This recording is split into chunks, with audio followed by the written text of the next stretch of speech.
Hello, welcome back to Izzy Busy Education. I'm here with Caitlin, and today I want to talk about some struggles on writing poetry.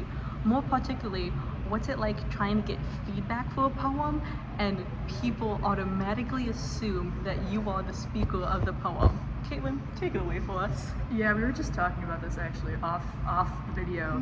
But I feel like one of the main concerns that I have whenever I write a poem, a lot of my poetry, I like to take on a persona, kind of try to take on a perspective that I don't hold, or an experience that I've never experienced, and try to kind of write through that and figure out what that person would speak like, what they talk like, what they think.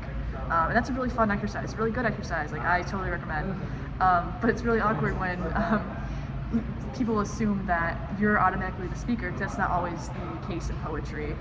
So really, I think like the first question that should be asked with like poetry is like, okay, who's the speaker? Are we talking? Is this like a straight up like confessional poetry, or is this something else where someone's taking on a persona? Yeah, I know what, there's nothing wrong with confessional poetry. Just if that's your writing style and you all writing about your own personal experiences, just be able to separate the criticism and the feedback you're going to get from it being from criticism about you as a person, and only see it through the lens of what is written on the page. Because you can go through the most emotional time of your life and write a poem about it, but the poem's not effective. Like, you feel all this emotion, but your reader doesn't. And how do you take feedback with that? So, yeah. Anything else?